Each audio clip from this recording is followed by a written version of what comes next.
எபிரேயர் 10ஆம் அதிகாரம் 22 முதல் 25 வசனங்களை வாசித்து நாம் தொடர்ந்து சிந்திக்கலாம். எபிரேயர் 10ஆம் அதிகாரம் 22ஆம் வசனம் முதல் 25ஆம் வசனம் வரை.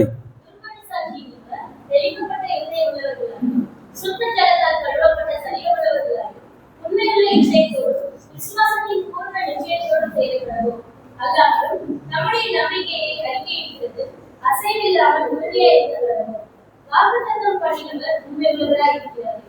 மேலும் அன்புக்கும் நற்கிரியைகளுக்கும் நாம் ஏகப்படுத்தி ஒருவரையொருவர் கவனித்து சபை கூடி வருதலை சிலர் விட்டுவிடுகிறது போல நாமும் விட்டுவிடாமல் ஒருவருக்கு ஒருவர் புத்தி சொல்ல கடவோம். நாளானது சமீபத்தில் வருகிறதை எவ்வளவாய் பார்க்கிறீர்களோ அவ்வளவாய் புத்தி சொல்ல வேண்டும். பிரியமானவர்களே, காலையிலிருந்து நாம் ஆகையால் சகோதரரே என்று சிந்திக்க ஆரம்பித்தோம். ஆகையால் என்றால் கர்த்தராகிய இயேசு கிறிஸ்து எந்த விதத்தில் தீர்க்கதரிசிகளை விட பெரியவர், தேவ தூதர்களை விட பெரியவர், மோசேயை விட பெரியவர், ஆரோனை விட பெரியவர், யோசுவாவை விட பெரியவர். அவர் ஏற்படுத்தின உடன்படிக்கை பழைய உடன்படிக்கையை விட மேன்மையானது. அவருடைய பலி எல்லா பலிகளை விட மிக சிறந்தது. அவர் ஆரோனை விட மகா பிரதான ஆசாரியர். இப்படியெல்லாம் ஆண்டவருடைய மேன்மைகளை சொன்ன பிறகு அதை வைத்து நாம் என்ன செய்ய வேண்டும்? ஆண்டவர் புதிதும் ஜீவனுமான மார்க்கத்தை நமக்கு உண்டு பண்ணினபடியால் வழியை உண்டு பண்ணினார். எதற்கு? போவதற்கு ஆள் இல்லை என்றால் வழி எதற்கு? சொல்லுங்க. அதுக்கு தான் கூப்பிடுறார், கிட்டி சேரக்கடவோம், வழி திறந்திருக்கிறது. பழைய ஏற்பாட்டிலே மக்கள் இருந்தார்கள், ஆனால் வழி அடைக்கப்பட்டிருந்தது. புதிய ஏற்பாட்டிலே வழி திறக்கப்பட்டிருக்கிறது, மக்கள் இல்லை. இதுதான் வேதனைக்குரிய விஷயம். வழி அதில் பிரவேசிப்பதற்கு நமக்கு தைரியம் கூட கொடுத்திருக்கிறார். பழைய ஏற்பாட்டிலே தைரியம் கிடையாது, மக்கள் வரக்கூடாது என்று ஆண்டவர் சொன்னார். மலையை தொடுகிற மிருகமாகிலும் கல்லெறியப்பட வேண்டும் என்று சொன்னார். ஜனங்கள் சொன்னார்கள், மோசே எங்களோடு பேசட்டும், தேவன் எங்களோடு பேசினால் நாங்கள் செத்து போவோம். இப்படி ஆண்டவரை விட்டு மக்கள் விலகி போகும்படியாக சொல்லப்பட்டது. ஆனால் புதிய ஏற்பாட்டிலே தைரியம் நமக்கு கிடைத்திருக்கிறது. அது மட்டுமல்ல, தேவனுடைய வீட்டில் மேல் அதிகாரியான மகா ஆசாரியர் நமக்கு இருக்கிறார். அதனால தைரியமா போகலாம். எப்படி போக வேண்டும்? 3 கட்டளைகள். 1, let us draw near, சேரக்கடவோம், கிட்டி சேரக்கடவோம். இதெல்லாம் அவங்களால கற்பனை கூட செய்து பார்க்க முடியாது. 2, let us hold fast, பற்றி கொள்ள கடவோம், உறுதியா இருக்க கடவோம். உறுதி. இந்த மக்கள் உறுதியிலே தான் சற்று தளர்ந்து போயிருந்தார்கள். ஆண்டவரிலே உறுதியாய் நிற்க வேண்டும். சரியா? ஆண்டவர் நம்மை காத்துக்கொள்ள வல்லவர். அதே நேரத்தில் நம்முடைய பங்கையும் நிறைவேற்ற வேண்டும். யோபு உத்தமத்தை பற்றி கொண்டிருந்தான். நீங்க இன்னுமா உத்தமத்தில் நிற்கிறீர்? தேவனை தூஷித்து ஜீவனை விடும், பைத்தியக்காரி பேசுகிறதை போல பேசுகிறாய் என்று சொன்னான். இந்த மாதிரிலாம் வந்ததுன்னா நம்ம எத்தனை பேர் நிற்போம்? பிள்ளைகள் எல்லாம் போனார்கள், சொத்துக்கள் எல்லாம் போனது, உடல் ஆரோக்கியம் எல்லாம் போனது, நண்பர்கள் வந்து பரிகசிக்கிறார்கள், நிந்திக்கிறார்கள். எந்த சூழ்நிலை அவருக்கு சாதகமாக இருந்தது? கர்த்தரை உறுதியாய் பற்றினதுனாலதான். நம்பிக்கை அறிக்கையிடுகிறதில்லை. என் மீட்பர் உயிரோடு இருக்கிறார், கடைசி நாளில் அவரை காண்பேன் என்ற அறிக்கை. இன்னும் நடக்கவில்லை. அது யோபு எந்த காலத்தில் வாழ்ந்தார், இன்னும் அது நடக்கவில்லை. கடைசியில் வந்து மீட்பர் உயிர் நின்றாரா? இன்னும் யோபு அந்நிய கண்களில் அல்ல, சொந்த கண்களினாலே ஆண்டவரை பார்த்தாரா? இல்லை. ஆனால் என்றைக்கோ அறிக்கை செய்தார். பாருங்கள், வாயினால் அறிக்கை செய்ய வேண்டும். இருதயத்தில் விசுவாசிக்கப்படும். வாயினால் நம்ம இருதயத்தில் விசுவாசம் இல்லைன்னா வாயிலிருந்து எப்படிங்க வரும்? வராது.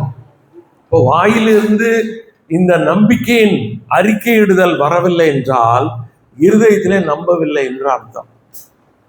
இருதயத்தின் நிறைவினால் வாய் பேசும். இருதயத்தை நம்பிக்கையின் வார்த்தையினாலே, விசுவாச வார்த்தையினால் நிரப்புங்கள். அதுதான் நான் ரட்சிக்கப்பட்ட காலத்தில் கற்றுக் கொடுப்பார்கள். என்ன கற்றுக் கொடுப்பார்கள் என்றால், வேதத்திலே ஆண்டவர் மக்கள் வாழ்க்கையில செய்த அதிசயங்களை நாம் நினைத்து பார்க்க வேண்டுமா? வேதத்திலே 2, நிறைய பேருடைய வாழ்க்கை சரித்திரத்தை படிக்க வேண்டும். நிறைய பக்தர்கள் அவர்கள் வாழ்க்கையில ஆண்டவர் செய்த அற்புதங்கள். மூன்றாவது, நம்முடைய வாழ்க்கையில ஆண்டவர் செய்திருக்கிறாரா இல்லையா? அதையே நினைத்து கொண்டிருந்தால்தான் நமக்கு நம்பிக்கை உருவாகும். அந்த சூழ்நிலையிலே ஆண்டவர் என்னை காப்பாற்றினார், அவர்களை காப்பாற்றினார், வேதத்திலே காப்பாற்றி இருக்கிறார், நம்மையும் காப்பாற்றுவார். நமக்கு நம்பிக்கை உண்டு. அதை அறிக்கையிட வேண்டும். நான் ரயில்வே வேலை செய்து திடீரென்று ஆண்டவருடைய அழைப்பு வந்தது. நான் என்ன செய்தேன்? வாலண்டரி ரிட்டையர்மெண்ட் கொடுத்தேன். எனக்கு அதுல ஒரு வருத்தமும் கிடையாது. சரியா? என்னோட வேலை செய்த ஒருவர் அழுது விட்டார். சார், என்ன பண்றீங்க? உங்க பையன் படிக்கிறான், நீங்கள் வேலையை விட்டு போய் என்ன செய்வீர்கள்? எனக்கு ஒரு பயமும் இல்லை. நான் அவரிடத்துல சொன்னேன், வேதத்திலே ஆபிரகாம் என்ற ஒரு மனிதன் இருந்தான். ஆண்டவர் அவனை கூப்பிட்டார். நீ உன் தேசத்தையும் உன் இனத்தாரையும் உன் தகப்பன் வீட்டையும் விட்டு நான் உனக்கு காண்பிக்கும் தேசத்துக்கு போ என்று. அவன் வெளியில வந்தான். எங்கே போகிறான் என்று தெரியாது, என்ன செய்ய போகிறான் என்று தெரியாது. இப்போ நான் ஊழித்து வருகிறேன். அப்போ கொரோனா டைம். என்ன செய்ய போகிறேன், எங்கே போவேன் என்று எனக்கு தெரியாது. ஆபிரகாமை அழைத்த ஆண்டவர் என்னை அழைத்திருக்கிறார். அப்புறம் நான் சொன்னேன், ஆபிரகாமுடைய முடிவில், வாழ்க்கையின் முடிவில் அவனை சகல காரியங்களிலும் கர்த்தர் ஆசீர்வதித்து வந்தார். அந்த தேவன் என்னை அழைத்திருக்கிறார், நான் போகிறேன். சொன்னா, சார், இனிமே உங்களை ஒன்றும் பண்ண முடியாதுன்னு சார். ஏன்னா நான் மனிதனை நம்பி இங்கே எனக்கு பணம் கொடுப்பார்கள், அங்கே எனக்கு கிடைக்கும், இங்க இருந்து சோர்ஸ் வரும் அப்படின்னு நம்பி வந்தோம்னா எனக்கு அவர் கேட்டிருக்கலாம். நான் நம்பி போகிறது ஆண்டவரை. அவர் என்ன பதில் சொல்லுவார்? சொன்னார், இனிமே இந்த நம்பிக்கையை வாயினால் அறிக்கையிட வேண்டும். வாயில அறிக்கையிட்டு, என் ஆண்டவர் இன்றைக்கு வரைக்கும் என்னை கைவிடவில்லை. ஆண்டவர் கேட்டிருக்கிறார் அதை அந்நாளில. அப்ப இந்த கொரோனா டைம்ல என்ன பண்ணாங்க, எல்லாம் அந்த காலத்துல ஜூம்ல தான் நடக்கும் எல்லா கூட்டம். சேலம் சபையார் 2 நாட்கள் கூட்டம் வைத்திருந்தார்கள். இதுல ஜூம்ல நான் வீட்டில் உட்கார்ந்து பேசி கொண்டிருக்கிறேன். அப்ப சாட்சியும் சொல்ல சொன்னார்கள். ஆபிரகாமுடைய வாழ்க்கையை தான் அந்த நாளிலே நான் பேசினேன். பேசும் பொழுது என்னுடைய இந்த சாட்சியை நான் சொன்னேன், சொன்னதே சொன்னேன். அப்ப எதிர்ப்புறத்திலே ஒரு ஊழியர் மிகவும் சோர்ந்து போயிருந்தார். ஊழியத்தை விட்டு விட்டு ஓடிவிடலாம் என்று யோசித்திருக்கிறார் போல. நம்ம சபை சேர்ந்த ஒரு ஊழியர், தமிழ்நாட்டு ஊழியர். இந்த சாட்சியை கேட்ட உடனே அவருக்கு உயிர் பிச்சு பெற்றார். ஐயோ, இந்த சகோதரர் ஒரு மத்திய அரசு வேலையை விட்டு விட்டு ஆண்டவரை நம்பி வந்திருக்கிறார், நாம் ஏன் ஆண்டவரை நம்பக்கூடாது?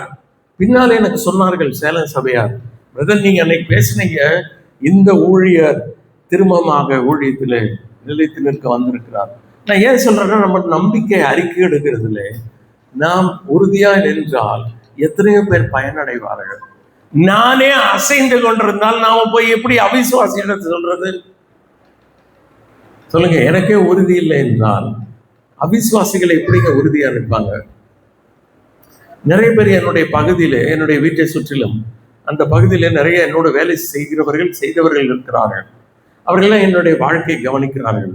அவர்கள் என்ன யோசித்தார்கள், இவ்வளவு பெரிய அரசு வேலை, இவ்வளவு சம்பளம் கிடைக்கக்கூடிய வேலையை விட்டு இவன் போகிறான் என்றால் வெளிநாடு போகிறான், நல்ல பணம் அவனுக்கு கொடுக்க போகிறது அப்படிலாம் நினைத்தார்கள். நான் எப்படி போகிறேன்னு தெரியுமா? ஒரு பேக்கை மாட்டிக்கொண்டு பஸ் ஸ்டாண்டுக்கு நடந்து வருவேன், அல்ல சூட்கேஸை ரோட்ல எடுத்து கொண்டு போவேன், பஸ் கிடைக்குமா பார்ப்பேன், பஸ் கிடைக்கவில்லை என்றால் ஆட்டோ பிடித்து ஒரு ரயில் நிலையத்துக்கு போய் ட்ரெயினை பிடித்து ஊர் போய் சேருவேன், அப்படித்தான் வருவேன். இதெல்லாம் அவர்கள் கவனித்துக் கொண்டிருப்பார்கள். ஓ, இவன் அப்படிலாம் இல்லை. வாழ்க்கையை படிக்கிறார்கள் மக்கள்.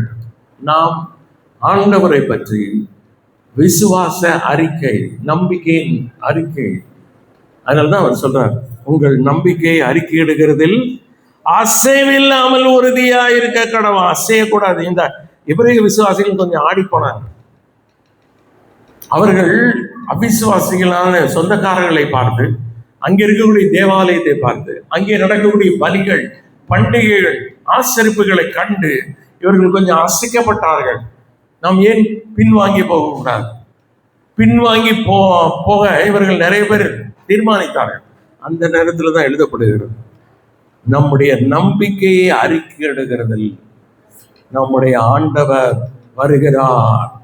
நமக்கு பரலோகம் இருக்கிற காணப்படுகிறவைகள் அநித்தியமானவைகள், காணப்படாதவைகளோ நித்தியமானவைகள். What we see is temporary. What we don't see is permanent. நிறைய நேரம் விசுவாசிகளை என்ன செய்யறோம் தெரியுமா? பூமியில பாக்குறது, தொடர்றது, இதைத்தான் நம்பிட்டு இருக்கோம். ஆனா நம்ம அது இல்ல. காண்றதை விசுவாசிக்கிறது என்னங்க விசுவாசம்? காணாததை விசுவாசிக்கிறது தான் விசுவாசம். நாமே அறிக்கை செய்யல, நான் போய் அவிசுவாசிக்கிட்ட ஆண்டவரை நம்புன்னு சொன்னா முதல் நீங்க நம்புறீங்களா அப்படின்னு கேட்பாங்க. ஒரு முறை கேரளாவிலே அப்ப இந்த கம்யூனிஸ்ட் ஆட்சி ரொம்ப வருஷத்துக்கு முன்னால ஆட்சி இருந்தது. ஒரு முக்கியமான ஒரு தலைவர் முதலமைச்சராக இருந்திருக்கிறார். நம்ம சகோதரர்கள் என்ன செய்திருக்கிறாங்க, அவருக்கு போய் சுவிசேஷம் அறிவிக்கலாம் என்று அவரிடத்துல போயிருக்கிறார்கள். அவருக்கு பைபிள் தெரியும், ஆனால் ஆண்டவரை விசுவாசிக்கவில்லை. ஏன்னா கம்யூனிஸ்ட் கொள்கை அப்படி. அப்போ இவர்கள் போய் சுவிசேஷம் சொன்ன உடனே அவர் சொன்னாரு, நீங்க நரகம் இருக்கிறது நம்புறீங்களான்னு கேட்டிருக்காரு. நம்ம சகோதரர்களிடத்தில் திரும்பி கேட்டிருக்காரு, ஆமாங்க நாங்க பரலோக பைபிள் முழுவதும் நம்புறீங்களா அப்படின்னு கேட்டார். அவர் சொன்னாரா, நீங்க நம்பல அப்படின்னு அவர் சொல்லியிருக்காரு. நம்ம சகோதரர்கள் இல்லைங்க நாங்க பைபிள் உண்மை என்று நம்புகிறோம். அவர் சொன்னாரு, நான் பைபிள் படித்திருக்கிறேன், பைபிளை நான் நம்புகிறது இல்லை. நான் உங்களை போல பைபிள் நம்புகிறவனாய் இருந்தால் ஒரு பைத்தியம் பிடித்த நாயே போல கன்னியாகுமரியிலிருந்து காஷ்மீர் வரைக்கும் ஓடி போய் மக்கள் மனம் திரும்பும்படியாக நரகத்திலிருந்து காப்பாற்ற முடியாது சொல்லுவேன். நீங்கள் நரகம் இருக்கிறது என்று சொல்லுகிறீர்கள், நீங்கள் ஒன்று செய்கிறதில்லை. அவர் சொல்லி அனுப்பியிருக்காரு. நம்ம ஆளுங்க வெட்கத்தோட வந்துட்டாங்க. நம்ம நம்புறது உண்மைன்னா நம்ம கேட்ட செயல்பாடுகளை கேடு.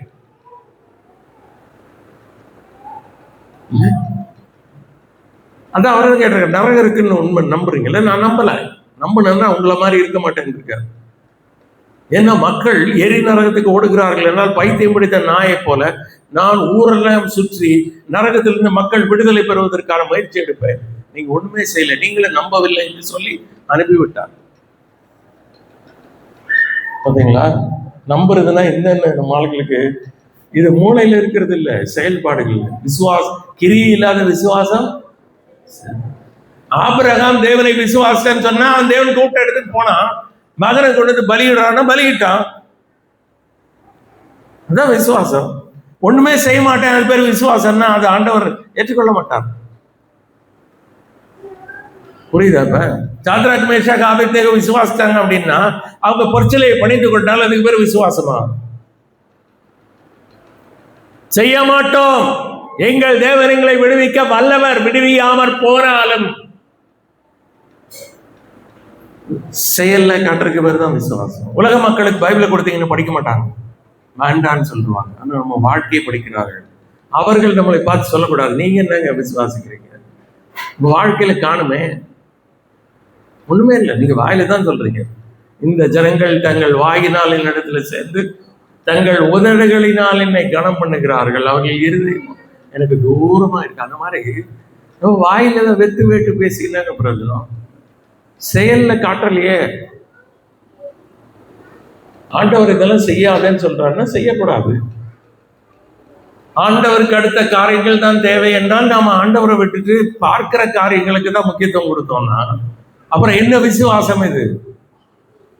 இப்ப பாருங்க, தானியலுக்கு பார்க்கக்கூடிய காரியம் என்ன தெரியுமா? ராஜா கையெழுத்து போட்டார் பத்திரத்துக்கு. அது 127 நாடுகளுக்கு ராஜா. இப்ப நம்ம மோடி இருக்காருன்னா ஒரு தேசத்துக்கு பிரதமர், ராஜா கூட சொல்ல முடியாது. அவர் கீழே நிறைய பவர் கம்மி தான். ராஜாவை பொறுத்தவரையும் அப்படி அல்ல, முழு சர்வாதிகாரி. 127 நாடு, இந்தியா உட்பட. இந்தியானா இன்னைக்கு குட்டி நாடா இருக்கு இந்தியா. அந்த காலத்துல எல்லாம் சைனால பெரும்பகுதி, பாகிஸ்தான், பங்களாதேஷ், ஸ்ரீலங்கா, இன்னும் இதெல்லாம் சேர்ந்ததுதான் இந்தியா அந்த காலத்துல. அப்ப இந்தியா ஒரு நாடு தான், 127 நாடுல 127 நாடுகளுக்கு ராஜா. அவன் கையெழுத்திட்டான், ராஜாவை தவிர வேற ஒரு தேவனை வழிபட்டால் சிங்கக்கவிக்கு போடப்படுவார்கள். நானா இருந்தா என்ன செய்வேன்? ஒண்ணு ஜபத்தை நிறுத்துவேன், இல்லைன்னா எங்கேயாவது ரகசியமா அறையில புகுந்து ஏதாவது ஜபம் பண்ணுவேன். இவன் பத்திரத்துக்கு கையெழுத்திட்ட போது என்று அறிந்த போதும் முன்பு செய்து வந்தபடியே பலகனில் ஜன்னல் எல்லாம் திறந்துட்டான். கதவு ஜன்னல் எல்லாம் திறந்தாச்சு. திறந்து முழங்கால் படிட்டு தேவனுக்கு ஸ்தோத்திரம், சரி, ஜெபம் பண்ண பரவாயில்ல, தேவனுக்கு ஸ்தோத்திரம் செலுத்தினான். இதாங்க விசுவாசம். எதிரிகள் பார்த்தால் பரவாயில்லை, தான் சிங்கத்தில் போடப்பட்டால் பரவாயில்லை, தேவன் என் சிங்கத்தின் வாயை அடைக்க வல்லவர், அடைக்காவிட்டாலும். இன்னைக்கு இந்த மாதிரி நம்ம சபைகளை சொல்லி கொடுக்கறது இல்லை விசுவாசத்தை. புற மதத்திலேருந்து வர்றாங்கன்னா நீ கொஞ்சம் அட்ஜஸ்ட் பண்ணி போயிரு. புருஷன் ஏதோ செய்ய சொன்ன பூஜையில் செஞ்சிரு, அப்பா அம்மா செய்ய சொன்னாங்க செய்ய சொல்லு. ஏன்னா இவங்களுக்கு ரொம்ப வரக்கூடாது. யாருக்கு? ஆலோசனை சொல்கிறவங்களுக்கு. இவங்க பாதுகாப்பாக இவங்க பார்த்துக்கிறாங்க, அவங்கள நீ எங்கெடுக்கிட்டா போ அப்படின்னு ஆலோசனை சொல்லி கொடுத்துட்றாங்க. நாங்கள்லாம் ரட்சிக்கப்பட்ட காலத்தில் அப்படி இல்லை. மக்கள் விசுவாசத்துக்காக உயிரை கொடுக்க கூட இருந்திருக்கிறார்கள். சென்னையில் ஒரு பகுதியில் அந்த காலத்தில் என்ன செய்வார்கள், மனைவிமார்கள் ரட்சிக்கப்படுவார்கள். ரட்சிக்கப்பட்டால் கணவருக்கு பயங்கர கோபம் வரும், அடிப்பார்கள், அருவா எடுப்பார்கள். அப்போ என்ன செய்வார்கள், ஞாயிற்றுக்கிழமைகளில் சபைக்கு மனைவியை போக விட மாட்டார்கள். இந்த மனைவி என்ன செய்வாங்கன்னா, மார்க்கெட் வந்து காய்கறி முருங்கைக்காய் வாங்கி மடியிலே வைத்து கொண்டு சபைக்கு வருவார்கள். வந்து சபை கூட்டத்தில் பங்கு பெறுவார்கள். கணவர் வீட்டில் பார்ப்பார், நேரம் ஆகிறது, மனைவி போனால் இன்னும் வரவில்லை, ஓ சபைக்கு போயிருக்கிறார், அருவாள் எடுத்துக்கொண்டு சபைக்கு வருவார்களாம். சபையில மனைவியை பார்த்து இவர்கள் சொல்லுவாங்க, எங்களை வெட்டுங்க பரவாயில்ல. இதுக்கு பேர் தாங்க விசுவாசம். என் வீட்டுக்கார விட அவர் பாவம் சும்மா தான் இருப்பாரு. நம்ம ஆளுக்கு அதுக்கே காரணம் சொல்லிட்டு வராம இருக்கிறதுக்கு என்னெல்லாம் காரணமோ அதை காரணம் கண்டுபிடிச்சு சொல்றது. இதுக்கு பேர் விசுவாசமா? நான் காலையில் சொன்னேன்ல, பீன்ஸ், அவரைக்காய், அவகாடோ, அதுக்காக ஆண்டவரை பலியாக்குகிறார்கள். உறவினர்களுக்காக, நண்பர்களுக்காக ஆண்டவரை இழக்கிறார்கள். இதுக்கு பேர் விசுவாசமா? மண்ணுக்காக ஆட்டோடு சரி. அதான் இவர் சொல்லுவார், பில்லிகிராம், விசுவாசிகள் கிறிஸ்தவர்கள் பொய்யை பாடலாய் பாடுகிறார்கள் என்று சொல்லுவார். எப்படிப்பட்ட பாடல்லாம்? சிலுவை காட்சி கண்டு முன்னேறி சேவை செய்வேன் ஜீவனம் வைத்து. நான் அந்த வரியில பாட மாட்டேன். ஏன் பாட மாட்டேன்? நான் ஆண்டவருக்கு உயிரை கொடுத்த அவளையும் செய்றேன். சொல்லுங்களேன், செய்யலையே. எனக்கு உயிரா ஊழியமான்னு வந்து அப்பதான் எனக்கு தெரியும், நீ ஆண்டவருக்கு ஊழியம் செய்றியா இல்லை உன்னை ஊழியத்தை நிறுத்துறியா இல்லைன்னா உன்னை கொல்லட்டுமான்னு கேட்டா அந்த நேரத்துல என்னுடைய விசுவாசம் விளங்கும். பிரியமானவர்களே, நம்முடைய நம்பிக்கை என்ன? சாவீட்டுல பாடுறோம், இயேசு என் நம்பிக்கையாம், இந்த புவி எனக்கு அந்த மாதிரி. பொய் என்னங்க? ஏன் இப்படிலாம் பொய் பாடுறோம்? வாழ்றதே இந்த புவிக்காக தான் வாழ்றது. நம்ம எதுக்கு வாழ்றோம்? இயேசுக்காக வாழ்றோம். இயேசு என் நம்பிக்கையாம், இப்புவி ஒரு சொந்தம் அல்ல. இருதயத்துல கேள்விப்பட்டேன், நான் பாடுறது சரிதானா? பாட்டுனும் கரெக்டு தான், பாட்டுல தப்பு இல்லை. நான் பாடுறதுக்கு தகுதியா? உணர்வே இல்லை நமக்கு. பிரியமானவர்களை, உண்மையாகவே இயேசு நம்பிக்கையா? யோபு சொல்ற மாதிரி தான் இருக்கணும். கர்த்தர் கொடுத்தார், கர்த்தர் எடுத்தார், அவருடைய நாமத்துக்கு. இன்னைக்கு நம்ம சாட்சியெல்லாம் எப்படி இருக்குன்னா, ஒரு ஊர்ல போயிருந்தேன் ரொம்ப வருஷத்துக்கு முன்னால. அப்போ ஒரு சகோதரி செய்திக்கு முன்னால ஒரு சகோதரி சாட்சி கொடுப்பாங்க அப்படின்னு சொன்னாங்க. சரி, நம்ம சபையில வந்து சகோதரிகள் சாட்சி சொல்ல வைக்கிறாங்க, ஆச்சரியமா இருக்கு. அப்போ ஏதோ ஒரு வல்லமையான சாட்சி போல நம்ம உட்கார்ந்து கேட்கலாம் அப்படின்னு உட்கார்ந்து கேட்டா அந்த அம்மா சாட்சியினுடைய சாராம்சம் சொல்றேன். இந்த அம்மாவுக்கு ஒரு பையன், அப்போ நீட்லாம் கிடையாது, +2 முடிச்சிருக்கிறான், பையன் கம்மி மார்க் எடுத்திருக்கான், இன்ஜினியரிங் மெடிக்கல் சீட் கிடைக்கல, ஆண்டவர் மேல கோவப்பட்டாங்களாம், ஆண்டவர்கிட்ட சண்டையா, ஆண்டவர்கிட்ட கோச்சிக்கிட்டாங்களாம். இதான் அந்த சாட்சியினுடைய சாராம்சம். சொல்லுங்க, இது பேர் சாட்சியா? தப்பு யார் மேல இருக்கு? பையன் மேல படிக்கல எப்படி கிடைக்கும்? இதுக்கு ஏன் ஆண்டவர் மேல தூக்கி போட்டுக்க படிய? அடுத்து எனக்கு செய்தி, எனக்கு அன்னைக்கு வச்சிருக்கிற தலைப்பு நான் ஜெபத்தை பத்தி பேசிருக்கேன். இந்த மாதிரி என்ன ஜெபம் பண்ணிட்டாங்க, ஆண்டவரோட சண்டை. அதுக்கு ஒரு பதில் கொடுத்தாச்சு. அதோட அந்த அம்மா சாட்சின்ற பேர்ல மூட்டை கட்டி ஓடிடணும். ஆண்டவரை பற்றி தெரியணும் அவங்களுக்கு. நான் ஏன் சொல்லுகிறேன் தெரியுமா? இவ்வளவு கூட மதீனமாக அறிவீனமாக நம்முடைய சபையார் இருக்கிறார்கள். இவர்களை கொண்டு வந்து சாட்சி என்று நிறுத்துகிறார்கள். பாருங்க, ஏன் இதெல்லாம் நடக்கிறது கிறிஸ்தவத்துல? சாட்சி என்றால் நான் கொடுக்கிற சாட்சி, நான் சொன்ன பார்த்தீங்களா, கேட்கிறவரை உயிர் மீட்சி அடைய செய்யணும். சோர்ந்து போயிருக்கிற மனுஷனை தட்டி எழுப்பணும். அதே போல இன்னொரு சாட்சி நான் சொல்றேன் பாருங்க. இப்ப சகோதரிகளுக்கு நான் சொன்ன பார்த்தீங்களா சாட்சி, பலம் வரும், புருஷன் வெட்டினாலும் பரவாயில்ல. அதே மாதிரி ஒரு தாத்தா வீட்டில் 2 பிள்ளைங்கள் வளர்ந்தார்கள். அவங்க பெற்றோர் வேற எங்கேயும் இருக்காங்க போல. தாத்தா சென்னையில் இருந்திருக்கிறார். 2 பிள்ளைகள் படிக்கிறார்கள், சின்ன சின்ன பிள்ளைகள். அவங்க வீடு ஓட்டு வீடு, நன்றாக கவனிங்கள், ஓட்டு வீடு. இதெல்லாம் நடந்தது ரொம்ப வருஷத்துக்கு முன்னாலே. இந்த 2 பிள்ளைகள் ஏதோ அப்படியே போய் ரட்சிக்கப்பட்டார்கள். தாத்தா அவிசுவாசி, பிள்ளைகளை விடவில்லை, சபைக்கு விடவில்லை, விட மாட்டாங்க. என்ன செய்வார்? ஞாயிற்றுக்கிழமையில் ஒரு அறையில பிள்ளைகளை 2 பேரும் உள்ள போட்டு அடைத்து பூட்டி சாவியை வைத்துக் கொள்வார். நீங்க இந்த குறிப்பிட்ட நேரத்தில் தான் சபைக்கு போகிறீர்கள். அப்ப என்ன செய்தார்கள்? ஒரு ஞாயிற்றுக்கிழமையில இந்த பிள்ளைகள் மேலே ஏறி ஓட்டை திறப்பாக்கி, எப்படி ஒரு கட்டில் 4 பேர் சுமந்து கொண்டு வந்து ஓட்டை பிரித்து திறப்பாக்கி இறக்கினது போல இந்த பிள்ளைகளுடைய விசுவாசத்தை பாருங்கள். மேலே போய் ஓட்டை திறப்பாக்கி இறங்கி தப்பித்து சபைக்கு ஓடி விட்டார்கள். தாத்தா கொஞ்ச நேரம் பார்த்திருக்கிறார். என்ன பிள்ளைகள் உள்ளே சத்தம் காணும் என்று திறந்து பார்த்தால் திறந்த வானம் இருக்கிறது. போய் பிள்ளைகளை அடித்து இழுத்து கொண்டு வந்திருக்கிறார். பிள்ளைகளுடைய விசுவாசத்தை பாருங்கள். இப்ப என்ன சாக்கு போக்கு சொல்லலாம் ஆண்டவர் சமூகத்துக்கு வராமல் இருக்கிறதுக்கு? இவர்கள் என்ன? இவர்கள்லாம் யார்? இவர்கள் தான் விசுவாசிங்க. விசுவாசத்தை செயல்படுத்தாத யாரும் விசுவாசிக்கிறதாக சொல்ல முடியாது. சரியா?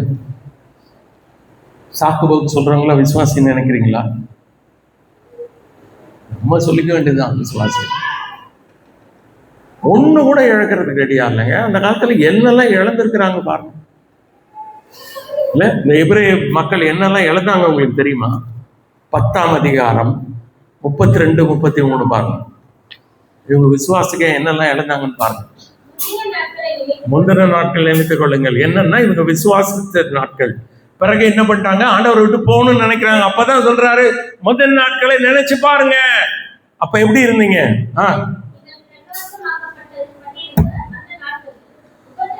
உபத்திரவங்கள் ஆகிய, உபத்திரவம் இல்ல, உபத்திரவங்கள் ஆகிய மிகுந்த போராட்டத்தை சகித்தீர்களே. 1.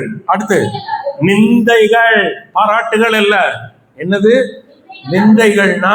கேவலமா படுத்துறது, கேவலமா பேசுவது, அவமானப்படுத்தும் சொற்களால் காயப்படுத்துவது, இருதயத்தை குத்துவது, நிந்தைகளாலும் உபத்திரவங்களாலும் வேடிக்கையாக்கப்பட்டீர்கள். எல்லாருக்கும் முன்னால பப்ளிக் ஹியூமிலியேஷன், எல்லாருக்கும் முன்னால நிறுத்தி உங்களை அவமானப்படுத்துவது, அதுக்கு பேர் தான் வேடிக்கையாக்கப்பட்டதும் அல்லாமல் பங்காளிகளானீர்கள். அப்புறம் என்ன பண்றாங்க பாருங்க. நான் கட்டப்பட்டிருக்கையில், இங்கதான் நல்லா கவனிக்கணும் எல்லாரும் பாருங்க. பரலோகத்தில் அதிக மேன்மையும், பூமியை விட அதிக மேன்மையும் நிலையானதுமான, பூமியில எதுவுமே நிலையானது இல்ல. இதே எபிரேயர் 11 நிலையான நகரம் நமக்கு இங்கு இல்லை. ஆபிரகாம் எதுக்கு காத்திருந்தார் தெரியுமா? தேவன் தாமே கட்டி அஸ்திபாரப்படுத்தின நகரத்துக்காய் காத்திருந்தான். பாருங்க, அப்ப நிலைய பரலோகத்தில் அதிக மேன்மையும் உண்டென்று அறிந்து என்ன செய்தீர்கள்? அதை நம்புறாங்க. ரைட்டா? என்ன நம்புறாங்க? பரலோகத்தில் அதிக மேன்மையும் நிலையுள்ளதுமான நகரம் உங்களுக்கு ஒன்று அறிந்து என்ன செய்தீர்கள்? உங்கள் ஆஸ்திகளையும், ஆஸ்தியே இல்லை. அப்ப எவ்வளவு ஆஸ்திகள் வைத்திருந்தாங்க தெரியாது. கிறிஸ்துவுக்காக என்ன செய்தாங்க? சந்தோஷமாய் கொள்ளையிட கொடுத்தீர்கள். கொள்ளை அடிக்கிற அடிச்சுட்டு போ. நீ கிறிஸ்து வேணுமா, இந்த ஆஸ்திகள் வேணுமா? இன்னைக்கு நம்ம ஆட்கள் எதை செலக்ட் பண்ணுவாங்கன்னு நமக்கே தெரியும். எதை செலக்ட் பண்ணுவாங்க? யாரும் பதில் சொல்லணும்னா எனக்கு அது பதில் தெரியும். இந்த எத்தனை ஊழியக்காரங்க குடும்பங்கள்ல சண்டை இருக்கு தெரியுமா ஆசைகளுக்கு. ஆனா இந்த விசுவாசிகள் என்ன பண்ணாங்க? கொள்ளை கிறிஸ்துவுக்காக எடுத்துட்டு கொள்ளை சந்தோஷமாய் சந்தோஷமாய் துக்கத்தோடு இல்லை, ஐயோ ஆண்டவர் உங்களுக்காக நாங்கள் விட்டோம், எடுத்துட்டு போ, எங்களுக்கு பரலோகத்துல பலன். ஆண்டவர் தான் சொன்னார், பூமியிலே உங்கள் சுக்கேஷங்களை சேர்த்து வைக்காதிருங்கள், இங்கே பூச்சியும் துருவும் அவைகளை கெடுக்கும், திருடர்களும் கண்ணமிட்டு திருடுவார்கள். உங்கள் பொக்கிஷம் எங்கே இருக்கோ அங்கதான் உங்க இருதயம் இருக்கும். ஏன் நம்ம இருதயம் பூமியில சுத்திட்டு இருக்கு தெரியுமா? நம்ம பொக்கிஷம் எங்க இருக்கு? இந்த இருதயம் பரலோகத்தில் இருந்தா பொக்கிஷம் அங்கே பூச்சியாவது துருவாது அவைகளை கெடுப்பதில்லை, திருடர்கள் கண்ணமிட்டு திருடுவதில்லை. ஆண்டவர் வர்றாருன்னு வச்சுங்க, இல்லை நம்ம போறோம், நமக்கு என்னதான் கிடைக்கும்? ஏதாவது அனுப்பியிருக்கோமா? இங்கிருந்து அனுப்புனாதான் கிடைக்கும்.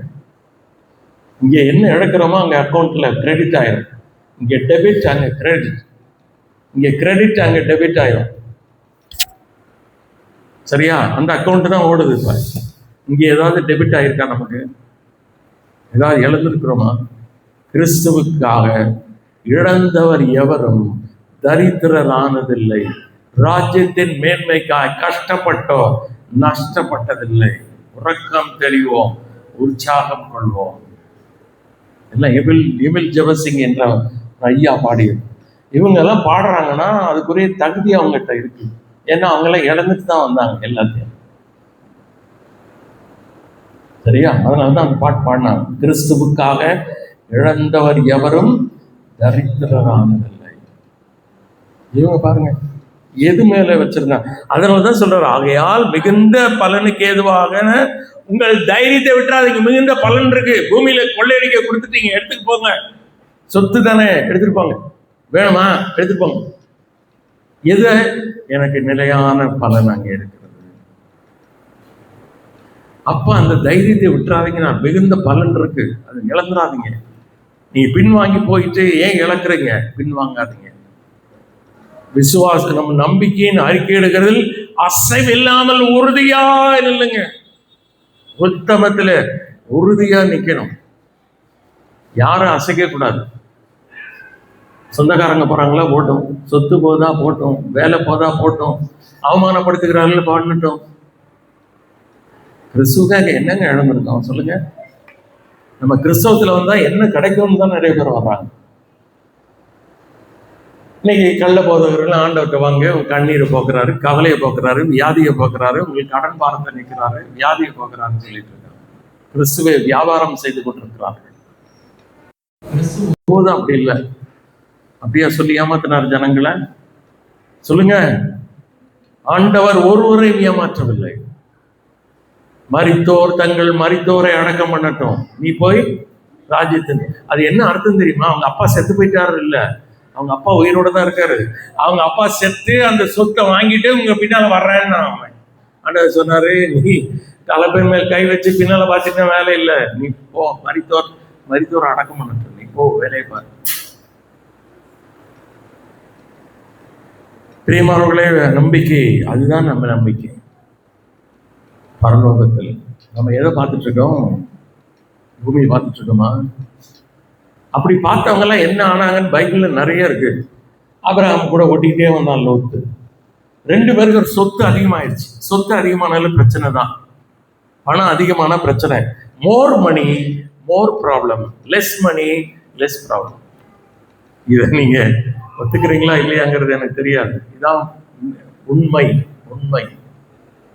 சரியா? இப்ப 2 பேருக்கும் பணம் அதிகமாயிடுச்சு, ஆடு மாடுகள் நிறைய ஆயிடுச்சு, பிரச்சனை ஆயிடுச்சு. 2 பேரும் ஒன்றாக குடியிருக்க முடியவில்லை.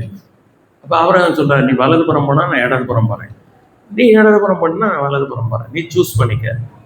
அவன் என்ன பண்ணிருக்கணும்? ஆபிரகாம் கூட இவ்வளோ நாள் வந்தவன், ஆண்டவரே நான் எங்கே போனோம் கேட்டுக்கணுமா இல்லையா? அவனும் விசுவாசி தான், நீதிமான் என்று வேதம் அவனை குறித்து அழைக்கிறது.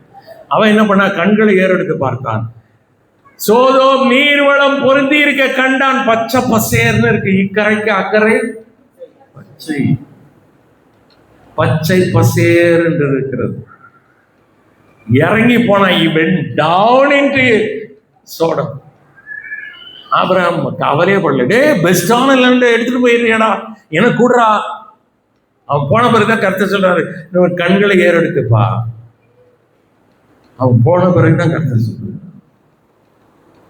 போனாரு, போய் என்ன சாதிச்சாரு? 2 மகளை சாராய பாட்டில் எடுக்கிற அளவுக்கு, கல்ச்சர் கெட்டு போற அளவுக்கு வளர்த்தாரு பிள்ளைங்களை. அப்பா கூட விபச்சாரம் பண்ற அளவுக்கு இருதயம் கெட்டு போன பிள்ளைகளை வளர்த்து வச்சிருக்கிறார். அதான் நடந்துச்சு. 2 பொம்பளை பிள்ளைங்க. நிறைய பேர் சொல்லுவாங்க, பையனை பத்தாதாங்க பயம், பெண்ணை பத்தா ஒரு பிரச்சனை இல்லை. இந்த 2 பெண்ணு தான் வச்சிருக்காரு. 2 பேரும் வெளியே வர்றாங்க, திரும்பி பார்க்காம ஓடுனாங்க தேவ தூதர்கள். 2 பேரும் மதுபால் பாட்டில் எடுத்துட்டு வர்றாங்க, பொம்பளை பிள்ளைங்க. எதை கொண்டு வராங்க வெளியில? சாப்பாடு எடுத்துட்டு வரணும். என்ன எடுத்துட்டு வராங்க வெளியில? மதுபானம். 2 பேர் வந்து குகையில இருக்காங்க. அப்பாவுக்கு என்ன பண்ணலாம்? அக்கா பேசுறாங்க, அக்கா தங்கச்சி பேசுறது பாத்தீங்களா? இது எங்க இருந்து கத்துக்கிட்டாங்க? சோதோம் குமோரா.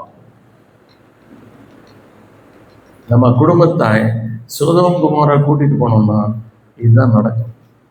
பிள்ளைங்க அந்த பாஷையை தான் கத்துக்குவாங்க. அந்த கல்ச்சர், அந்த கலாச்சாரம் தான் நம்முடைய பிள்ளைகளை பாதிக்கும்.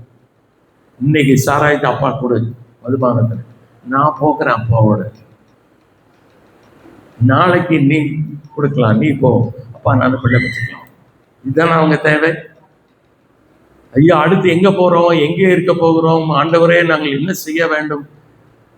சோதோம் குமோரா பட்டணம் அழிந்து விட்டது, நாங்கள் தவறு செய்து விட்டோம், இறங்கி போனது தவறு. லோத்து ஒரு வேளை கூட வருத்தப்பட்டதாக நாம் வாசிக்கிறது இல்லை.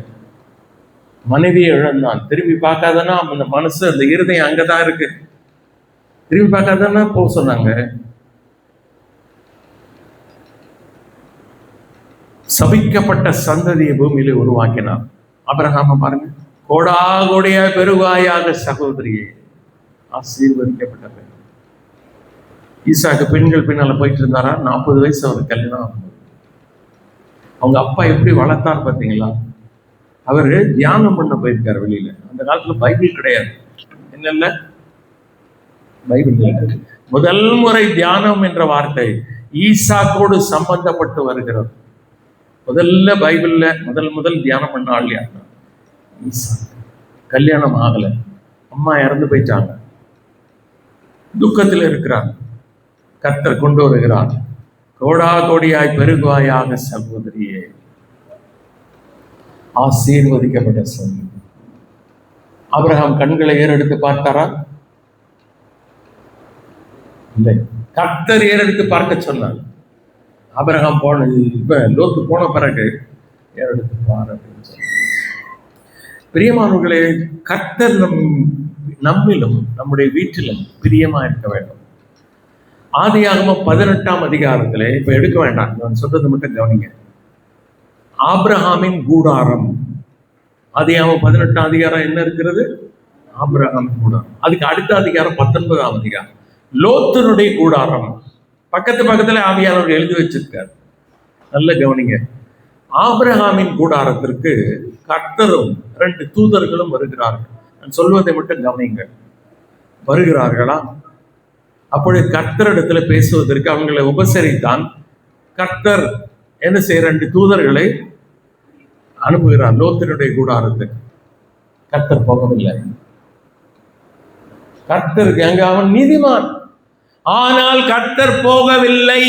நல்ல கவனிச்சுங்களா? யாரோட தங்கிட்டார் தெரியுமா? கர்த்தர் போக விரும்பவில்லை. நம்மள எத்தனை வீடுகளில கர்த்தர் இனிமையா வந்து இன்னைக்கு தங்க முடியும்?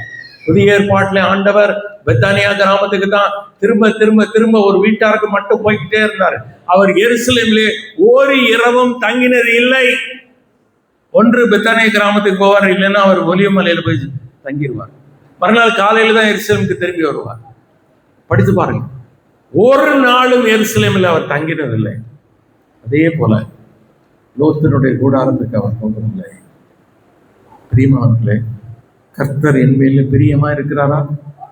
கர்த்தர் என்னுடைய வீட்டில வந்து தங்கி தாபரிக்கிற காரியங்கள் இருக்கிறதா? அல்லது கர்த்தர் அறிவு இருக்கிற காரியங்கள் இருக்கிறதா? நம்பிக்கை அறிக்கையிடுகிறது அசைவில்லாமல் உறுதியா இருக்க கடவோம். அடுத்தது பாருங்க, கடைசியா let us consider one another. ஒருவருக்கு ஒருவர் புத்தி கவனித்து. இப்ப நம்ம சபைக்குடி வர்றோம்ல பாருங்க, அடுத்த மேலும் 24ஆம் வசனத்துல அன்புக்கும் நற்கிரியைகளுக்கும் நாம் ஏவப்படும்படி. ஒருவரை ஒருவர் கவனிக்கணுமா? சாப்பாடு கவனித்தோம், நல்லது, வெரி குட். அதே போலதான் ஆவிக்குரிய ஆகாரத்துக்கும் நம்ம சபை கூடி வருவது ஆண்டவரை ஆராதிக்க, நல்லது, சுவிசேஷம் அறிவிக்க, இதை போன்ற ஸ்பெஷல் மீட்டிங்ஸ், வெரி குட். ஆனா அது மட்டும் போதாது. என்ன செய்யணுமா? ஒருவருக்கு ஒருவர் புத்தி சொல்ல கடவுள். என்ன புத்தி? அன்புக்கும் நற்கிரியைகள் ஒருத்தர் அன்புல ஏவி விடணும். அன்புல வளருங்க, நற்கிரியை செய்கிறதுல வளருங்கள். இன்னொரு காரியம் சொல்றார், 3:13 பாருங்க, எபிரேயர் 3:13. ஏன் ஒருவருக்கு ஒரு புத்தி சொல்லணும் தெரியுமா?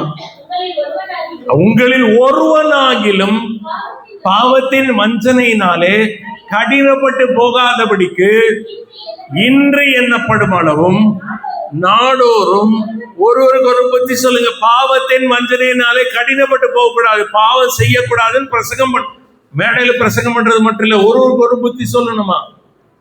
நீ மேடையிலேயே பிரசங்கம் பண்றது இல்லை, அப்புறம் எங்க ஒருத்தருக்கு ஒருத்தர் புத்தி சொல்றது? பாவத்தின் வஞ்சனையினாலே கடினப்பட்டு போகாது. நம்ம இதை 11ஆம் அதிகாரத்துல மோசேயை குறித்து வாசிக்கிறோம். அனித்தியமான பாவ சந்தோஷங்களை அனுபவிப்பதை பார்க்கிலும். இதை யார் அவனுக்கு கத்துக் கொடுப்பான்னு நினைச்சிருக்கீங்க? சொல்லுங்க. அம்மா பேர் என்ன? Very good. யோகவேத் கத்துக் கொடுத்துருக்கிறாங்க. அவங்கள வளர்க்க சொல்லிதான் கொடுத்து அனுப்புனாங்க. ஆனா அந்த அம்மா என்ன வளர்த்திருக்காங்க? பாலோடு இதையும் கற்றுக் கொடுத்திருக்கிறாங்க. நம்ம பிள்ளைகளுக்கு என்னங்க கற்றுக் கொடுக்குறோம் இன்னைக்கு? நல்லபடி வீட்டுல நீ டாக்டர் ஆகணும், ஃபாரின்ல போய் சம்பாதிக்கணும், இதை தவிர ஏதாவது கற்றுக் கொடுக்குறோமா பிள்ளைங்களுக்கு? இது தானா கர்த்தர் உயர்த்திட்டு போவாரு. பிள்ளைங்களுக்கு பாவம் செய்யாதபடி போதித்து புத்தி சொல்லுங்க. உங்களில் ஒருவனாயிலும் பாவத்தின் வஞ்சனையினாலே கடினப்பட்டு போகாதபடி ஒருவருக்கு ஒருவர் நாடோறும் புத்தி சொல்லுங்கள். டெய்லி எங்க சபையா கூட்டி வர முடியும்? டெய்லி எங்க கூடலாம்? வீட்டுல. அப்ப டெய்லி வீட்டுல மனைவி பிள்ளைய வச்சுட்டு என்னதான் சொல்லிக் கொடுக்கணும்? பாவத்தின் வஞ்சனையினாலே கடினப்பட்டு போகாதபடி. ஆண்டவர் ஆபிரகாமுக்கு இன்னும் ஒரு குழந்தையும் கொடுக்கல. ஆனா அவருக்கு ஆபிரகாம் மேல ஒரு நம்பிக்கை இருந்தது. என்ன நம்பிக்கை வச்சார் தெரியுமா? ஆதியாகமம் 18ஆம் அதிகாரம் 19ஆம் வசனம். ஆதியாகமம் 18:19 ஈஸியா ஞாபகம் வச்சுக்கலாம். 18:19 படியாய் அவன் பிள்ளைகளுக்கு, அவனுக்கு ஒரு பிள்ளை இல்லை அந்நேரம். இந்த 18 அதிகாரத்துல பிள்ளை இல்லை. அப்ப சொல்றாரு கர்த்தரு, அவன் பிள்ளைகளுக்கும் அவனுக்கு தனக்கு பின்வரும் அவனுடைய பேரம்பிள்ளைகளுக்கு, அவன் பின்வரும் வீட்டாருக்கும் நீங்கள் நீதியையும் என்ன செய்யணும்? நீதியும் நியாயத்தை செய்யணும். அதுதான் போதிக்கணும். நீதியும் நியாயத்தை செய்து கர்த்தருடைய வழியில். அதான் கர்த்தருடைய வழி. ஃப்ராடுத்தனம் இல்ல, அநியாயம் இல்ல, ஊழல் இல்ல, லஞ்சம் இல்லை. கர்த்தருடைய வழி நீதியும் நியாயமும் செய்து கர்த்தருடைய வழியை காத்து நடவுங்கள் என்று கட்டளையிடுவான். he will command. I know. கர்த்தர் தான் சொல்றாரு, நான் அறிந்திருக்கிறேன். நான் அவனுக்கு பிள்ளைய கொடுத்தா, அவனுக்கு பேர பிள்ளைகளை கொடுத்தா இதைத்தான் கற்றுக் கொடுப்பான். அதுதாங்க ஈசாக்க வளர்த்தார் அவரு.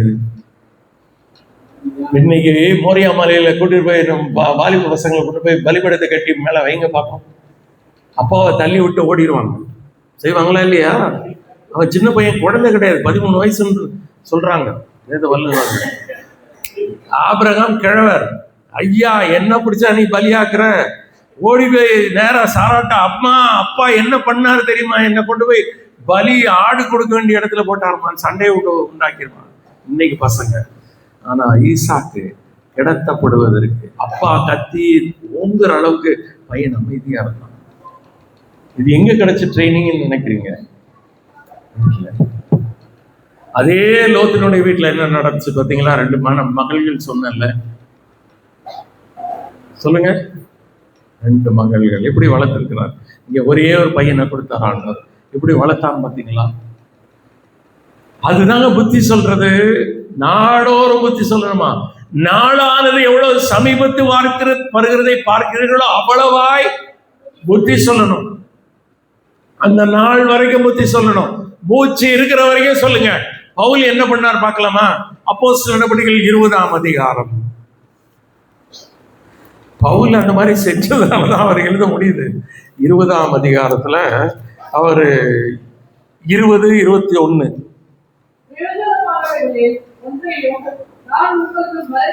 நான் மறைச்சே வைக்கல. பிரயோஜனமானது ஒன்று கூட. பவுலுக்கு என்னெல்லாம் தெரியுமோ அதெல்லாம் சொல்லிட்டார். வீடுகள் தோறும் என்ன செய்யறாரு?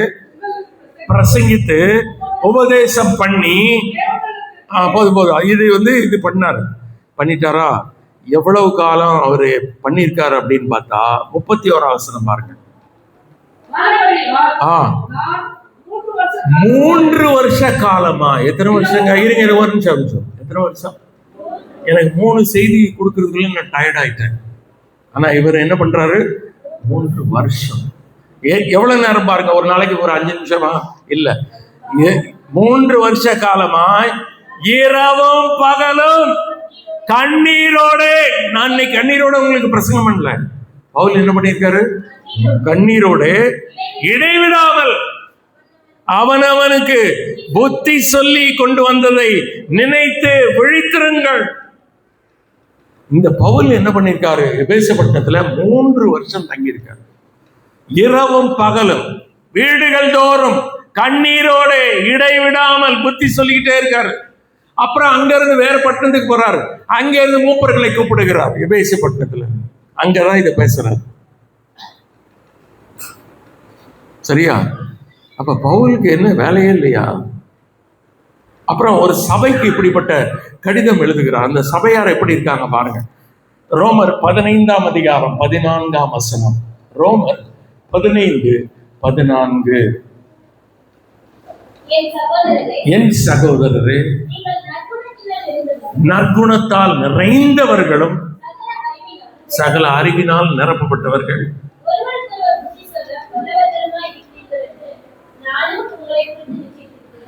புத்தி சொல்றதுக்கு முன்னால 2 விஷயம் தேவை. முன்னால இருக்க 2 விஷயம் தேவை. கடைசியில தான் புத்தி வருது. முதல்ல என்னது? நற்குணத்தினால்.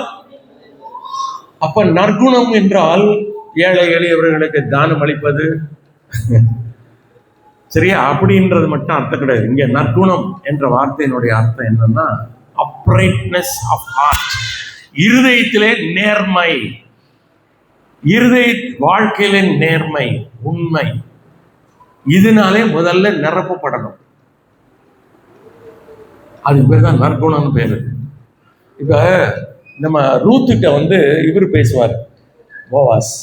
உன்னர் முந்தின நற்குணத்தை பார்க்கலும் பிந்தின நற்குணம் உத்தமமாய் இருக்கிறதுன்னு சொல்லுவார். ஏன் சொல்றாரு தெரியுமா? நான் அந்த வசனத்தை சொல்லிட்டேன். அதுக்கான காரணத்தை அவரே சொல்றாரு. சொல்லுங்க, யாருக்காவது ஞாபகம் இருக்கா பார்க்கலாம்? இல்ல யாரோ ஒருத்தர் சொல்லுங்க. நிறைய தரித்திரனாயாவது ஐஸ்வர்யனாவது இருக்கிற எந்த வாலிபர் பெண்ணாலே போகாமல். இந்த அம்மாவுக்கு வாலிப வயதுல கணவனை இழந்தாச்சு, பிள்ளைகள் இல்லை. நம்ம வாழ்க்கையை பார்த்துக்கணுங்க. யாரோ ஒருத்தனை தரித்திரனோ அல்லது ஒரு பணக்காரனோ யாரோ ஒருத்தன் வாலிபனை பிடிச்சி கல்யாணம் பண்ணிக்கலாம், ஒரு லைஃப் செட்டில் ஆயிடலாம்னு யோசிக்கல. என்ன யோசிச்சாங்கன்னா, நகோமி கூட போயிருந்தோம். இஸ்ரவேலின் தேவன் சட்டையின் கீழ் அடைக்கலமா போனான். நம்ம போனா நம்ம வாழ்க்கையை யார் பார்த்துக்குவா? தேவனாய் கர்த்தர்.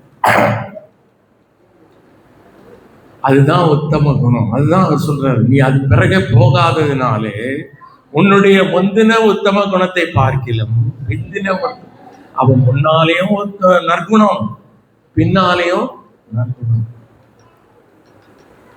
அதுதான் இருதயத்தை என்ன பண்ணிட்டாங்க? நேராக்கிட்டாங்க. Uprightness of heart. அதுக்கு பேர் தான் நற்குணம். அது போவாஸ் சொல்வார். அதனாலதான் அவங்க கிறிஸ்துவனுடைய சந்ததியில வர்றாங்க. தாவீதனுடைய கொள்ளுப்பாட்டு, அப்புறம் அந்த சந்ததியிலே கிறிஸ்து பிறக்கிறார். நற்குணம். அதுதான் இங்க இவருக்கு எழுதுறாரு. யாரு? ரோமருக்கு. நீங்கள் நற்குணத்தால் நிறைந்தவர்களும். முதல்ல நான் போதிக்கிறதுக்கு முன்னால நான் என்ன ஆகணும்? நற்குணத்தால். அப்ப இருதய ஆண்டவருக்கு முன்னால உத்தமமா இருக்கான்னு ஆக்கணும், ஸ்ட்ரிக்ட் ஆக்கணும். ஆண்டவருக்கு முன்னால கோணல் மாணல் ஆனவைகள் எல்லாம் இருக்கக்கூடாது, ஸ்ட்ரைட். நான் ஆண்டவருக்கு உத்தமனா இருக்கிறேன். பாத்தீங்களா, இங்க இருக்கு பாருங்க, உன்னை தேவனுக்கு முன்பாக உத்தமனாக நிறுத்தபடி ஜாக்கிரதையா இருக்கு. இந்த உத்தமன்னா என்ன அர்த்தம் தெரியுமா? டெஸ்டட் அண்ட் அப்ரூவ்ட் அப்படின்னு அர்த்தம். அதாவது ஒரு பொருள் இன்னைக்கு இருக்குல்ல, ISI முத்திரை கொடுக்குறாங்கல்ல, அந்த பொருளை என்ன பண்ணுவாங்கன்னா டெஸ்ட் பண்ணுவாங்க, உடைச்சு கூட. அப்போ இது இதுக்கு தாக்கு பிடிக்கிறது, அதனால ISI டெஸ்டட் அண்ட் அப்ரூவ்ட். அதுதான் அந்த உத்தமன். தீமோத்தேயை பார்த்து பவுல் என்ன சொல்றாருன்னா, தேவன் உன்னை சோதித்து, தேவனுக்கு முன்பாக தேவன் உன்னை டெஸ்ட் பண்ணி அப்ரூவ்டுன்னு உன்னை சீல் குத்தணும். அதுதான் உத்தமன். இந்த சபையார் ஃபர்ஸ்ட் என்ன பண்ணாங்க? போதனை செய்யறதுக்கு முன்னால நற்குணத்தால். அப்ப முதல்ல அவங்க வாழ்க்கையில எதெல்லாம் கரடுமுரடா இருக்கு, எதெல்லாம் சீர்படுத்த வேண்டும் வாழ்க்கையில, முதல்ல அதை செய்தார்கள். அப்புறம் என்ன செய்தாங்க? ரெண்டாவது அறிவு. அடுத்துதான் அறிவு. இன்னைக்கு என்ன பண்றாங்க தெரியுமா? ஊழியத்துக்கு வந்த உடனே நேரா ஒரு பைபிள் காலேஜ் போன்னு திறத்தி விட்டுறாங்க. அவன் ஏற்கனவே குறுப்படா இருக்கான், கோணல் மாணலானவன், நேரானவன் இல்லை. அங்க போய் கத்துக்கிட்டு வந்துட்டு பைபிள் தப்பு அப்படின்னு துர்குணத்தெல்லாம் போதிச்சுட்டு இருக்கிறான். நிறைய பேர் எனக்கு தெரியும். வெறும் 2வது ஸ்டெப்புக்கு நீங்க குதிச்சிங்கன்னா, அடுத்து 2-3 ஸ்டெப்புக்கு போனீங்கன்னா கால் உடையும். முதல் ஸ்டெப்பு சரியாகும். நற்குணத்தால் நிறைந்த நற்குணம் யாரும் நீங்க யோசிக்கிறீங்க? பழைய ஏற்பாட்டுல ரூத் வாழ்க்கை ஸ்ட்ரைட்டா வச்சிருந்தா. அது யாருக்கு தெரியுது? போவாஸ்க்கு வாழ்க்கையை பத்தி என்னங்க தெரியும்? போவாஸ் பார்த்தாரா? நகோமி சொல்லியிருப்பாங்க. ஒரு மாமியா மருமகளை குறித்து இப்படி சாட்சி சொல்றாங்கன்னா அது எவ்வளவு ஒரு சாட்சியா இருக்கும். இன்னைக்கு எத்தனை மாமியார் தன் மருமகளை குறித்து இப்படி சாட்சி சொல்ல முடியும்? சொல்லியிருக்காங்கல்ல. அதனாலதான் அவன் தைரியமா அவளை கட்ட முன் வந்தான். தன் வயலிலே கதிர் பொறுக்கிறவளாக, தானியம் பொறுக்கிறவளாய் வந்த அவளை எஜமாட்டி ஆக்கினான். அந்த சந்ததியை கர்த்தர் ஆசீர்வதித்து கிறிஸ்து பிறந்தார். அவளை கிறிஸ்துவனுடைய வம்ச வரலாறுல ஆவியானவர் சேர்த்து வச்சிருக்காரு. இல்ல சேர்த்திருக்காரா? இதெல்லாம் இந்த நற்குணம். நம்ம நற்குணத்தால் நிறைந்தவர்கள். 2 அறிவு. 2வது அறிவு தான். 2வது அறிவு. 3வது புத்தி. இந்த ஆர்டர் ஃபாலோ பண்ணணும். சரியா? செய்வோமா? முதல்ல என்ன செய்யணும்? நான் ஒழுங்கா இருக்கேனா? முதல்ல போய் என் வாழ்க்கையை சரி பண்ண. இப்ப என் பையனுக்கு நான் டெய்லி புத்தி சொல்றேன்னு வச்சுங்க, என் வாழ்க்கையை க்ளோஸா பார்க்கறான். அப்பா நீங்களே செய்யறது இல்லைன்ட்டான்னா நான் அவுட் இல்லை. என் போதனை கேட்பான் அவன். பாருங்க, லோத்து இருக்காரு.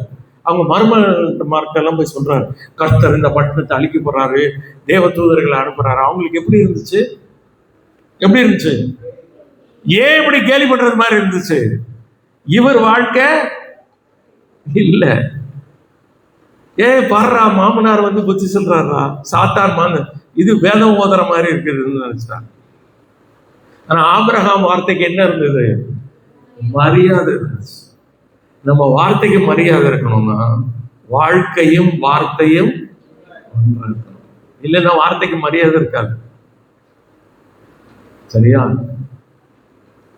ஆபிரகாமருடைய வார்த்தைக்கு பயந்தாங்க தலைமுறைன்னா அவன் வாழ்க்கை எப்படி இருந்துச்சு? லோத்து போய் கர்த்தர் வர்றாரு, அழிக்க போறாரு, தூதன் அனுப்புறாருன்னா அவங்க கேள்வி பெற்றதா இருந்துச்சா? ஏன்னா இவ்வளவு நாள் என்ன செய்யல? அந்த மாதிரி பேசல. பெண் பிள்ளைங்களை அப்படி வளர்க்கல. ஏன்னா அவங்க தான் கட்ட போறாங்க. பொம்பளை பிள்ளைங்க இப்படி வளர்த்து வச்சிருக்காரு மாமனார். எப்படி இருப்பாரு? பாடுறா மாமனார் இப்படி செய்யறன்னு கேலி பண்ணிட்டாங்க. வரல அவங்க ஆண்டவருக்குள்ள. இவர் புத்தி சொல்லி என்ன பிரயோஜனம்? பொம்பளை பிள்ளைங்களே கேட்கல வீட்டுல. அதுக்கு மதுபானம் பாட்டில் எடுத்துட்டு போகுது. சந்ததியை நாசம் பண்ணிட்டான் லோத்து. ஆபிரகாமை நினைத்து லோத்தை என்ன செய்தார்? கர்த்தர் தப்ப விட்டார்.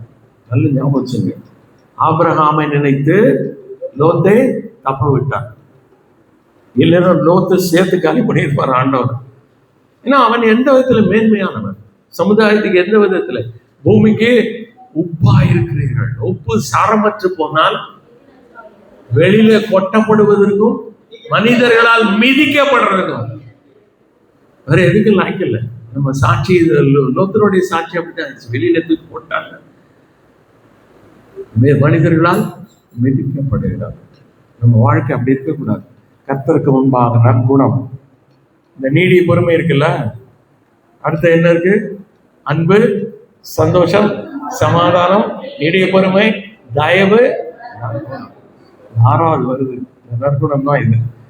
போதிக்கிறதுக்கு முன்னால நற்குணசாலிகள். பாருங்க, இந்த அப்போஸ்தலர் நடவடிக்கைகள் 17ஆம் அதிகாரம் 11ஆம் வசனம். நான் சொல்லி முடிச்சிடுறேன். 17, 11. நற்குணசாலியை மாறுறதுக்கு வழி என்ன?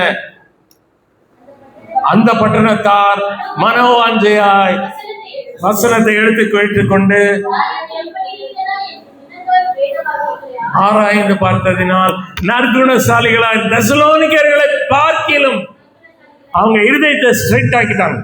பைபிள் படிக்கிறது, பைபிள் ஸ்டடி பண்றது எல்லாம் என் இருதயத்தை கர்த்தர் பார்வையிலே நேராக்குவதற்கு, கோணலானவைகளை செவ்வையாக்குவதற்கு. யோவான் ஸ்நானகருடைய வேலை என்ன? வழியை ஆயத்தமாக்குங்கள். Make crooked way straight. அப்போ சில பேர் வந்து கேட்டாங்க, இல்ல யோவான் ஸ்நானகர் போர்ச்சவர்கள் வந்து கேட்டாங்க, நாங்க என்ன செய்யணும்? நீங்க யார் மேல போய் குற்றச்சாட்டு சாட்டாதீங்க, யார்கிட்டயும் லஞ்சம் வாங்காதீங்க, உங்க வாழ்க்கையை சரி பண்ணுங்க சொல்லிட்டானா. வாழ்க்கையை சரி பண்ணுங்கட்டா ஸ்ட்ரைட். நம்ம வாழ்க்கை எங்கெல்லாம் கோணல் மாணலா இருக்கு, எங்கெல்லாம் நம்ம சரியில்லாம இருக்கோம், ஸ்ட்ரைட் பண்ணணும் ஆண்டவர் முன்னால. பைபிள் அதுக்குதான் கொடுத்துடப்பட்டு. இதுக்கு பேர் holy Bible. It should make us holy. இது என்னை பரிசுத்தமாக்கும். எங்கெல்லாம் கரடு முரடா இருக்கேன், எங்கெல்லாம் நான் ஏமாத்துறவனா இருக்கேன், எங்கெல்லாம் மாய்மாலம் செய்கிறேன், எங்கெல்லாம் இச்சையாய் நடக்கிறேன், எங்கெல்லாம் ஒழுங்கற்று நடக்கிறேன், அதெல்லாம் நம்ம சரி பண்ணணும். சரி பண்ணின பிறகு அடுத்து என்ன செய்யணும்? அறிவினால் நிறையணும். அதுக்கு நிறைய புக்ஸ் எல்லாம் இருக்கு. நீங்க பைபிள் காலேஜ் போகணும்னா போங்க. ஆனா இதெல்லாம் போகாதீங்க. ஃபர்ஸ்ட் காரியம் இல்லாம போகக்கூடாது. இன்னைக்கு 2வது காரியம் மட்டும் இருந்ததுன்னா ஆபத்து. சரியா? அடுத்து அறிவு. 3வது தான் புத்தி சொல்ல வரும். இப்படி செய்யறது தான் தேவனுடைய நோக்கம். சரியா? ஆர்டர் புரிஞ்சுக்கிட்டீங்களா? இந்த ஆர்டர் தான் பிப்ளிக்கல் ஆர்டர். நாளானது எவ்வளவு சமீபத்து வருகிறதை பார்க்கிறோம், அவ்வளவாய் புத்தி சொல்லும் போது ஆண்டவர் வருகிற நாள்ல என்ன செய்வார்? பலன் அளிப்பார். நாங்கெல்லாம் 19 வயசு அப்ப. சரியா? நான் இன்னும் ஞாபகம் இருக்கு. ஒரு வயசான தாத்தா ஒருத்தர் இருந்தார் ஒரு சபையில. அப்ப இந்த கூட்டம் முடிஞ்சிடும், போயிடுவாங்க எல்லாரும். என்ன இன்னொரு சபதனை பிடிச்சி உட்கார வச்சு 1 மணி நேரம் அவரே பேசுவார். மேடையில் அவருக்கு பிரசங்கம் பண்ணலாம் தெரியாது, ஆனால் உட்கார்ந்து புத்தி சொல்லுவார். என்ன, அவர் நிறைய புத்தி சொல்லியிருக்காரு. ஒன்றே ஒன்று என் நிலைமையில் இருக்கிறத சொல்லி நான் முடிக்கிறேன். தம்பி, சாத்தான் என்ன பண்ணுவான்னா உங்களை சபைக்கு போக விடுவான், எல்லாம் செய்வான், உங்களை கல்யாணத்துல பிடிச்சுவான். தம்பி ஜாக்கிரதையா இருங்க அப்படின்னு சொன்னார். நான் அப்பெல்லாம் சிரிச்சோம், வாலிப பருவம்ல. என்னடா அது, நமக்கு இந்த வயசு தான் ஆகுது, இப்போ போய் ஒரு கல்யாணத்தை பத்தி பேசுறாரு. ஆனா இன்னைக்கு எனக்கு அதனுடைய அர்த்தம் புரிகிறது. இன்னைக்கு நிறைய பேர் எங்க பிடிச்சிட்டான் பிசாசு? ஏன்? புத்தி சொல்றதில்ல, புத்தி சொல்லணும். கல்யாணத்துல கர்த்தருடைய சித்தத்தை தேடும் மகனே மகளே. ஆபிரகாம் ஈசாக்கு என்ன பண்ணாரு? எலியேசர் அனுப்புற. எலியேசர் என்னங்க பண்ணாரு? கர்த்தருடைய சித்தத்தை தேடினார். கர்த்தர் சித்தப்படி ரெபேக்காள் வந்தால் திருமண வாழ்க்கை எப்படி இருந்துச்சு? ஒருத்தருக்கு ஒருத்தர் புத்தி சொல்லுவோமா? எப்படி நம்ம கெரியர் சூஸ் பண்றது. இதெல்லாம் மக்கள் எங்க போய் ஆலோசனை கேட்கறாங்க தெரியுமா? உலக சிந்தை உள்ள மக்கள்கிட்ட போய் ஆலோசனை கேட்கறாங்க. யார்கிட்ட கேட்கணும்?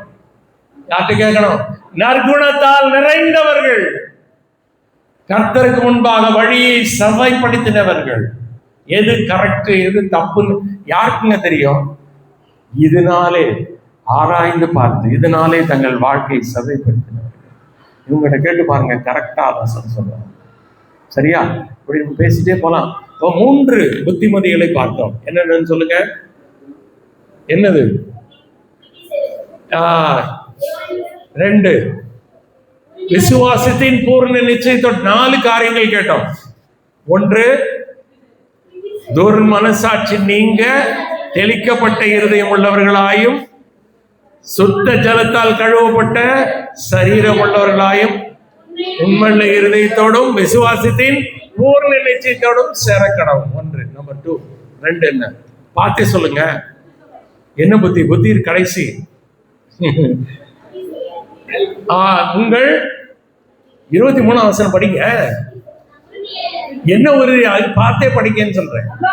அல்லாமலும் நம்முடைய நம்பிக்கையை அறிக்கையிடுகிறதில் அசைவில்லாமல் உறுதியா இருக்க கடவுள். Let us hold fast. உறுதியா பிடிச்சுங்க ஆண்டவரை. நம்ம நம்பிக்கை அதுதான். கடைசி தான் என்னது? ஒருவர் கவனிங்க. ஒருத்தர் பிடிச்சு புத்தி சொல்லுங்க. நமக்கு மேடையில பிரசங்கம் பண்ணதான் வாய்ப்புன்னு நினைக்காதீங்க. இது ஒரு விதமான ஊழியம், அவ்வளவுதான். எல்லாருக்கும் ஊழியம்னா என்னது? மேடையில் ஏறி பிரசங்கம் பண்ணதான் ஊழியம் நினைக்காதீங்க. ஒருத்தருக்கு ஒருத்தர் புத்தி சொன்னீங்கன்னா கூட ஆண்டவர் வருகிற நாள்ல என்ன கொடுப்பாரு? கர்த்தரது வசனங்களை நமக்கு ஆசீர்வாதம் தருவாராக. ஆமென்.